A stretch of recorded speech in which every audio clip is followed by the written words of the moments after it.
하박국 2장 1절부터 4절까지 우리 화면을 보시면서 아니면 성경을 보시면서 함께 하박국 2장 1절부터 4절까지 합독하겠습니다. 내가 내 파수하는 곳에 서며 성루에 서리라. 그가 내게 무엇이라 말씀하실는지 기다리고 바라보며 나의 질문에 대하여 어떻게 대답하실는지 보리라 하였더니 여호와께서 내게 대답하여 이르시되 너는 이 묵시를 기록하여 판에 명백히 새기되 달려가면서도 읽을 수 있게 하라. 이 묵시는 정한 때가 있나니 그 종말이 속히 이르겠고 결코 거짓되지 아니하리라. 비록 더딜지라도 기다리라. 지체하지 않고 반드시 응하리라. 보라, 그의 마음은 교만하며 그 속에서 정직하지 못하나 의인은 그의 믿음으로 말미암아 살리라. 아멘. 여러분, 성탄에 오신 예수 그리스도가 저와 여러분 마음에 다시 한번 오시기를 주님의 이름으로 축원합니다.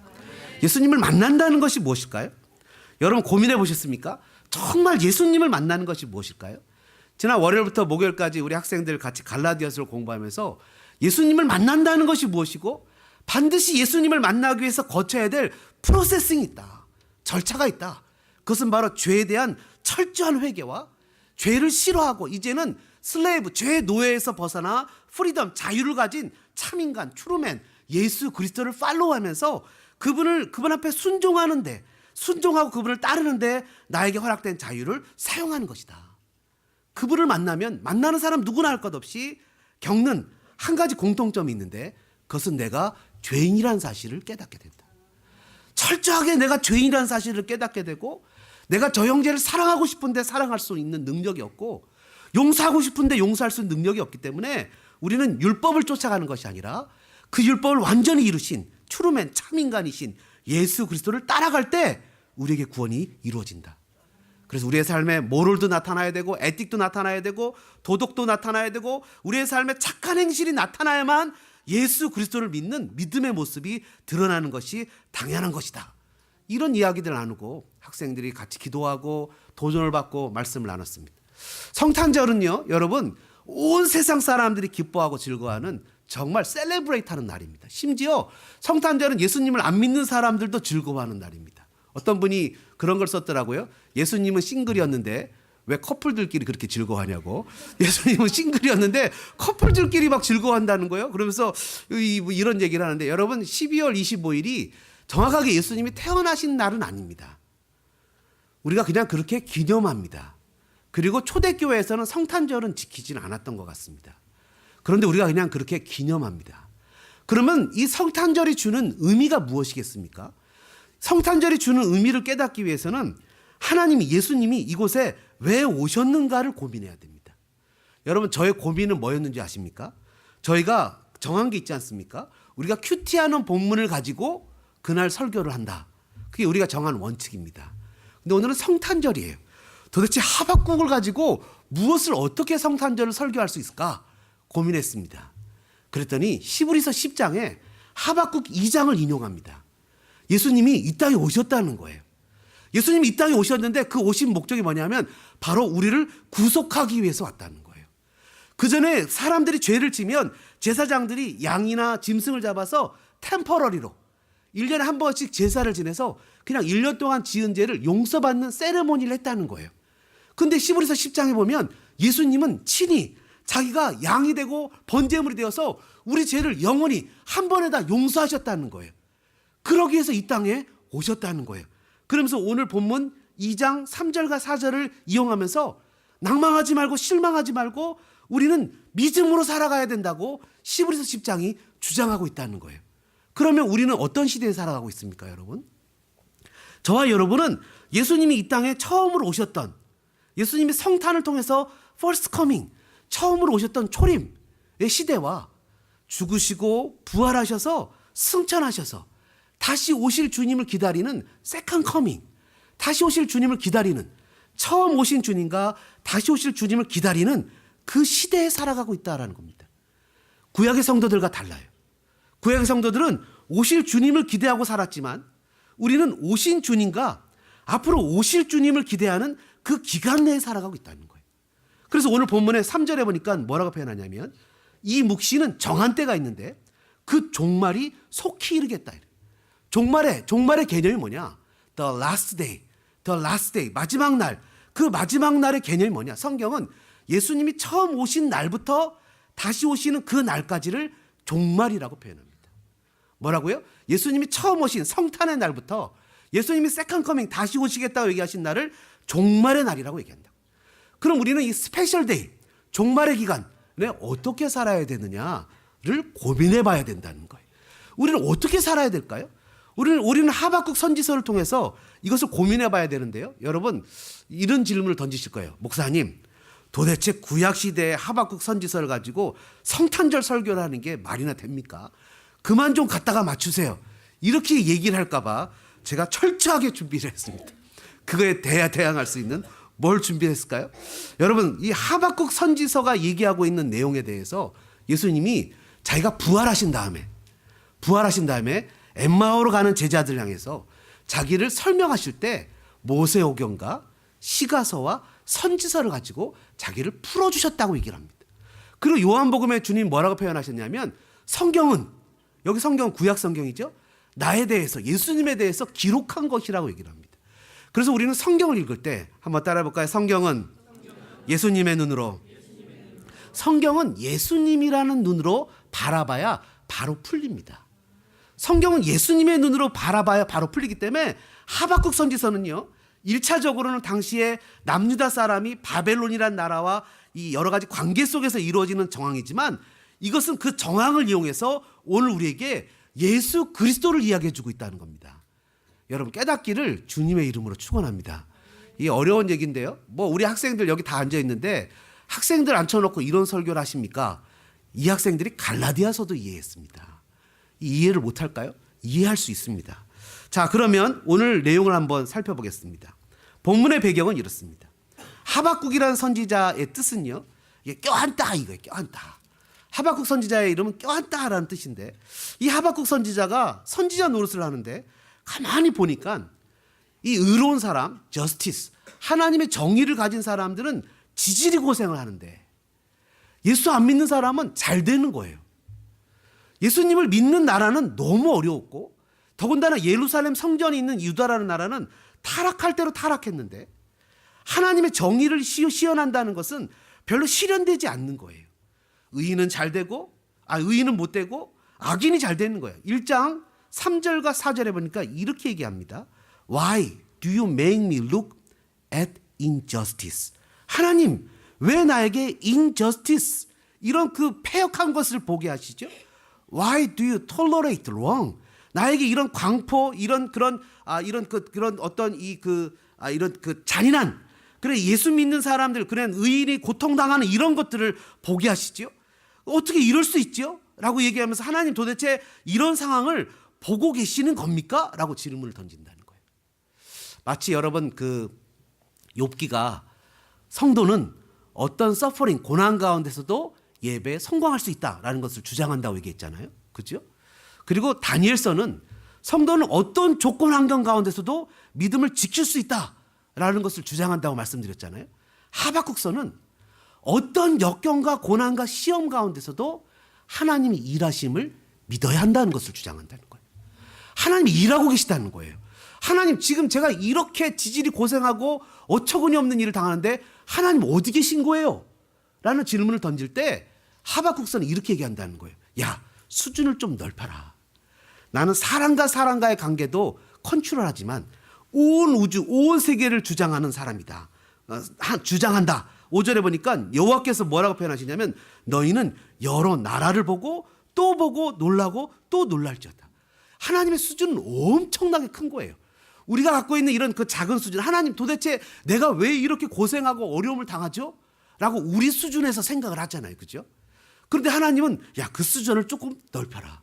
제가 이 똑같은 설교를 해도요, 여러분 똑같은 설교를 해도 우리 어린 여기 있는 주쿠나 오들이나 아니면 우리 장로님들이나 이렇게 받아들이는 수준이 완전히 다 다릅니다. 내가 갖고 있는 수준만큼 성경을 받아들이는 거예요. 그러니까 내 수준으로 하나님을 생각하는 거예요. 하나님이 뭐라 하시냐면 수준을 넓혀라. 내가 이 강포나 이 어려움이나 이런 그 인저스티스를 보고 있을 줄 아느냐? 내가 바벨론이라는 이 갈대아 사람이라고 표현하고 있는데 6절에 1장 6절에 갈대아 사람을 일으켜서 이들을 다 내가 퍼니시먼트 할 거다. 벌 줄 거다. 그랬더니 이 그 하박국이 깜짝 놀랍니다. 하나님, 도대체 이 갈대아 사람을 가지고 유대를 벌 준다고요? 유대 사람들은 하나님의 선택받은 민족인데, 예루살렘 성전이 있는 민족인데, 저 이방신을 섬기는 저 잔인한, 저 지독한 우상을 섬기는 저 나라를 통해서 하나님을 섬기는 이 선민들을 벌 주신다고요? 어떻게 하나님 그럴 수가 있죠? 여기는 의인인데, 제사장의 나라인데. 그랬더니 하나님 뭐라고 얘기를 하시냐면 다 죄인이다. 그리고 바벨론도 벌을 받을 거다. 하나님의 목적과 계획대로 이루어 가신다는 모습을 보여주고 있죠. 이런 모습 속에서 우리가 오늘 받아야 되는 교훈을 간단하게 생각해 보면 이겁니다. 한번 따라해 볼까요? 하나님께서 정하신 때 어떻게 살아야 합니까? 하나님께서 정하신 때 어떻게 살아야 됩니까? 첫째는요, 따라해 보시죠. 나타나는 현상에 속지 말고 하나님을 끝까지 신뢰하자. 나타나는 모습에 속지 말고 하나님을 끝까지 신뢰하자. 여러분, 나타나는 모습은 우리가 죽어가는 모습일 수 있어요. 그죠? 나타나는 모습은 너무 고통스럽고 어려운 모습이 있어요. 그죠? 나타나는 것은 여러 가지 내가 꼭 이것이 다 끝난 것이라고 생각할 수 있어요. 뭐 여러분 다 그런 거 아닙니까? 지난 화요일 날 저녁만 해도 우리 브랜드문 집사님하고 통화하는데 재정 목사님, 이게 이렇게 들어간다고요? 그러면서 하는데 제 마음에 그냥 설교해야 되는데 마음에 부담이 딱 되는 거예요. 야, 이 돈을 어떻게 하지? 나타나는 모습은 해결이 안 될 것 같은 거예요. 근데 여러분, 하나님은 하나님의 방법으로 섭리하시는 거예요. 믿으십니까? 우리의 삶도 마찬가지예요. 앞날을 보면 답답합니다. 앞날을 보면 속상합니다. 그러나 여러분, 앞날을 보면 불안합니다. 그러나 과거를 보면 지금까지 나를 인도하신 하나님을 바라볼 수 있습니다. 오늘 본문에 보니까 4절에 뭐라 그랬어요? 의인은 그의 믿음으로 말미암아 살리라. 의인은 그의 믿음으로 살아가는 거예요. 의인은 여러분 어카운트의 밸런스로 살아가는 게 아니에요. 의인은 사람과의 관계로 살아가는 것이 아니에요. 내가 계획하고 내가 생각을 합니다. 야, 이거 어떻게 하지? 내가 이것을 어떻게 하지? 이걸 이렇게 하고 저렇게 하고 이 돈을 이렇게 쓰고 이것을 이렇게 플랜하고 이렇게 살아가자라고 살아가는 것으로 하는 것이 아니에요. 의인은 믿음으로 살아가는 거예요. 근데 문제는 뭔지 아십니까? 그 믿음이 내 믿음이 아니에요. 그 믿음은 faithfulness, 하나님의 신실성이에요. 하나님은 회전하는 그림자도 없다는 것을 믿는 거예요. 여러분, 하나님 회전하는 그림자도 없으시고 하나님 결코 실수하지 않으시는 분이라는 것을 믿는 거예요. 하나님은 우리의 모든 시험과 역경과 어려움 속에서도 그것을 결코 잃어버리지 않고 하나님 그것을 컨트롤하고 계시다는 것을 믿는 거예요. 여러분, 이런 믿음이 저와 여러분에게 있기를 주님의 이름으로 축원합니다. 심지어 요한계시록에 보니까 적그리스도가 죽은 자를 살리는 기적이 일어나는데도 성도들은 거기에 속으면 안 되고 말씀을 붙잡고 끝까지 하나님을 신뢰해서 걸어가야 되는 거예요. 거기가 어디까지 가더라도요, 죽음의 자리에 가더라도 말이죠. 여러분, 예수님은 이 땅에 오셨습니다. 예수님이 아기 예수가 왔어요. 우리 어저께 뭐 Happy Birthday to you 이러면서 아이들이 찬양을 딱 불렀어요. 저 학생들이 왜 웃냐면 목사님이 너무 노래를 잘하니까 감동받아서 웃는 겁니다. 그런 찬양을 부르면서 율동을 딱 했어요. 아기 예수가 왔을 때 여러분 편했습니까? 아기 예수가 왔을 때 그가 이 마구간에 누웠다고 얘기하지 않습니까? 그가 화려한 궁전이 있었습니까? 아기 예수가 왔을 때 마리아가 그 아기 예수를 마음껏 편하게 아기를 해산할 수 있는 장소가 있었습니까? 아기 예수가 왔을 때 정말 헤롯이 2살 이하의 어린아이는 다 죽이려 하는 위험 속에서 애굽으로 도망가야만 되는 그런 아주 위험스러운 상황 속에서 오지 않았습니까? 아기 예수가 왔을 때 모든 것이 다 행복하고 평안하고 모든 것이 다 열린 킹스웨이로 왔습니까? 아기 예수가 왔을 때 죽음과 위협과 공포와 그리고 견딜 수 없는 어려운 가운데 아기 예수가 왔습니다. 여러분, 마찬가지입니다. 예수님이 어떻게 우리를 구원했습니까? 예수님이 우리를 구원하신 방법이 하늘문을 쫙 열어갖고 이제부터 날 믿는 사람은 구원받는다고 얘기했습니까? 그분은 자기 제자에게 배반을 당하고 철저하게 이방인에게 모욕을 당하고 채찍질 당하고 완전히 벌거벗겨져 십자가에 못 박혔습니다. 그러나 그분은 끝까지 하나님을 신뢰했습니다. 그걸 통해서 구원이라는 것이 이루어졌습니다. 마찬가지로 우리의 삶에도 똑같습니다. 여러분, 우리는 하나님을 신뢰해야 됩니다. 여러분, 하박국 2장 20절에 뭐라고 기록하고 있는지 아십니까? 오직 여호와는 그 성전에 계시니 온 땅은 그 앞에서 잠잠할지니라. 비록 보이기에는 하나님의 컨트롤을 벗어난 악이 흥황하는 것 같고 악이 큰 것 같고 모든 것을 속에서 잘 안 풀리는 것 같지만 그러나 뭐라고 표현합니까? 여호와는 성전에 계시고 온 땅은 그 앞에서 잠잠할지니라. 또한 뭐라고 성경을 인정합니까? 2장 14절에 물이 바다를 덮은 같이 여호와의 영광을 인정하는 것이 세상에 가득하다.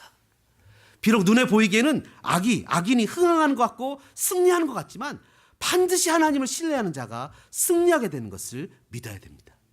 여러분 다윗을 보십시오. 다윗은요 자기 장인에게 죽도록 도망을 다닙니다. 이제는 도망갈 곳이 없어서 그가 어디까지 갑니까? 자기는 호를 단신 아둘람 굴까지 내려가요. 아둘람 굴에서 그를 구해줄 사람이 아무도 없을 때 그가 시편 57절에 하나님 나를 불쌍히 여겨달라고 나를 버리시는 거냐고 막 기도했을 때 하나님이 그의 마음에 은혜를 주시니까 어떤 역사가 나타납니까? 내가 확정되고 확정되었다. 하나님을 향해서 자기의 영혼을 확정시키고 기도하며 나가는 모습을 보게 되지 않습니까? 여러분 우리는 의인은 하나님의 신실함으로 산다는 것을 믿고 의지하며 나가야 됩니다. 우리의 삶에 결코 쉬운 일만 일어나지 않을 것입니다. 살다가 보면 어려운 일도 있고 속상한 일도 있고 때로는 무너져야만 될 때가 있을 것입니다. 그러나 기억하십시오. 하나님은 반드시 다시 우리를 일으켜 세우실 것입니다. 두 번째로 하나님께서 정하신 때는 어떻게 살아야 됩니까? 한번 따라해 볼까요? 말씀으로 무장해야 됩니다. 다시 한번 해보자. 말씀으로 무장해야 됩니다. 여러분 말씀으로 무장해야 된다는 말이 무슨 말씀입니까? 2절에 보니까요 이렇게 기록합니다. 여호와께서 내게 대답하여 이르시되 너는 이 묵시를 기록하여 판에 명백히 새기되 달려가면서도 읽을 수 있게 하라. 이 묵시를 기록하라. 리빌레이션, 감추었던 것을 드러내는 하나님의 놀라운 말씀을 기록해서 명백히 새겨서 혹시 잊어버릴까 봐 판에 명백히 새겨서 달려가면서도 읽을 수 있도록 확실하게 새겨라. 이게 무슨 말이죠? 하나님의 말씀을 읽고 듣고 공부해서 그것을 완전히 익히라 이 말씀이죠. 여러분 지난 3박 4일 동안 우리 캠프 갔다 왔는데 학생들이 어떤 집사님한테 제가 애가 무슨 말 안 하던가요? 그랬더니 성경 공부한 것만 얘기한대요. 그래서 여러분 이번에 성경 공부 얼마 안 했습니다. 그죠? 성경 공부 몇 시간 안 했어요. 작년에는요 8시간 넘게 했습니다. 성경 공부 하루에. 근데 올해는 2시간 안에 3시간 이 정도밖에 안 했어요. 액티비티를 많이 넣고 많이 줄였습니다. 여러분 하나님의 말씀은 살았고 운동력이 있습니다. 하나님의 말씀은 내 길의 빛입니다. 디모데후서 3장 14절에 뭐라고 기록합니까? 너는 배우고 확신한 일에 거하라고 얘기합니다. 성경은 능히 너로 하여금 그리스도 예수 안에 있는 믿음으로 말미암아 구원에 이르는 지혜가 있게 한다고 얘기합니다. 성경은 하나님의 감동으로 된 것으로 교훈과 책망과 바르게 함과 의로 교육하기에 유익하다고 얘기하며 성경은 사람으로 온전하게 만든다고 얘기합니다. 여러분 마지막 시대를 어떻게 살아가야 되겠습니까? 하나님의 말씀으로 무장해서 말씀으로 살아갈 수 있는 그런 사람들이 돼야 됩니다. 마지막으로요 하나님께서 정하신 때에는 어떻게 살아야 됩니까? 한번 따라해 볼까요? 자신의 삶을 한번 더 해보죠. 자신의 삶을 진정성 있게 살아내야 됩니다. 여러분 2장 1절에 보니까요 이렇게 기록합니다. 내가 내 파수하는 곳에 서며 성루에 서리라. 파수하는 곳이라고요. 하박국 선지자의 잡이 뭐죠? 선지자죠. 그죠? 자기는 말씀으로 백성들을 파수하는 역할을 하는 사람입니다.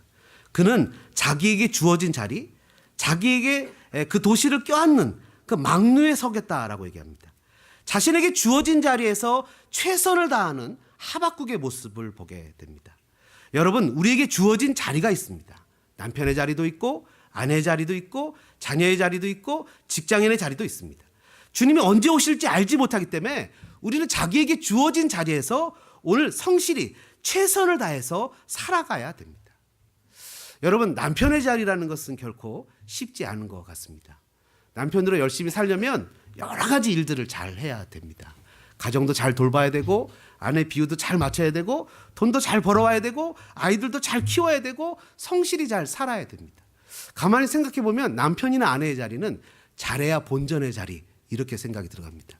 왜냐하면 배우자가 제대로 평가해 주지 않으면 결코 바르게 평가받지 못하는 자리입니다.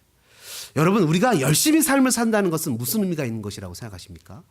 곰곰이 고민해 보니까 이것은 이스라엘 백성들이 출애굽을 해서 홍해까지 그 홍해에 막바른 데까지 열심히 다다라고 그 마지막 끝까지 갔을 때 홍해가 막혀서 어쩔 줄 모르는 상황 가운데 하나님의 기적을 체험하는 자리입니다. 내가 나의 삶에 있어서 최선을 다해서 열심히 살아보지 않으면 하나님의 기적을 체험할 수가 없습니다. 성도로, 기도의 자리로, 하나님을 섬기는 자리로 최선을 다해서 섬겨보지 않을 때 하나님이 주신 은혜를 경험해 보지 못합니다. 학생들이 최선을 다해서 열심히 공부하지 않으면 공부에서 얻는 성과에 대한 그 기쁨을 누려보지 못합니다.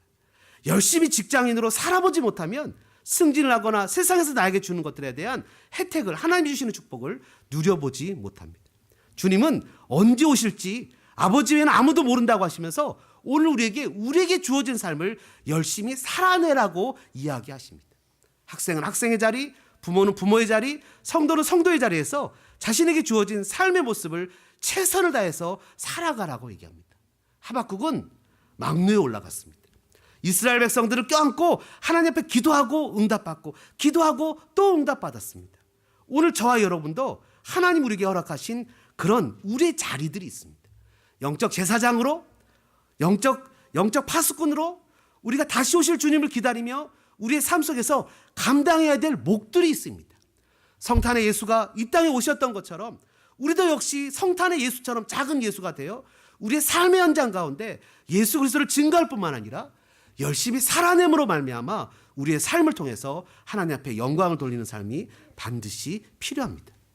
자신에게 주어진 가나안을 품고 기도했던 아브라함, 소돔과 고모라를 향해서 중보했던 아브라함, 자신에게 주어진 이스라엘을 목숨 걸고 중보했던 모세처럼 우리를 위해서, 우리를 살리기 위해서 이 땅에 오셔서 자기의 목숨을 주신 아기 예수처럼 오늘 저와 여러분도 우리의 삶 속에서 우리의 작은 희생으로, 우리의 헌신으로 많은 사람들을 주께로 인도해야 될 영적 리더들이라는 것을 깨닫기를, 영적 파수꾼이라는 것을 깨닫기를 주님의 이름으로 소망합니다.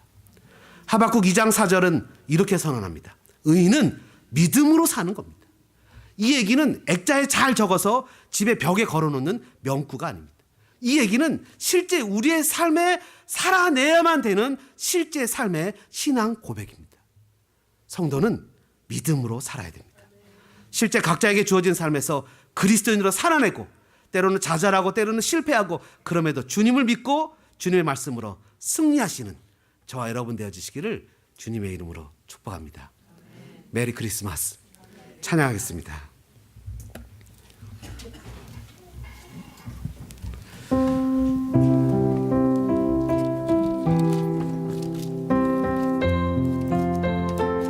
말씀 생각하시면서 우리 다 같이 주님 앞에 찬양하며 나가겠습니다. 주 예수보다 더 귀한 것은 없네.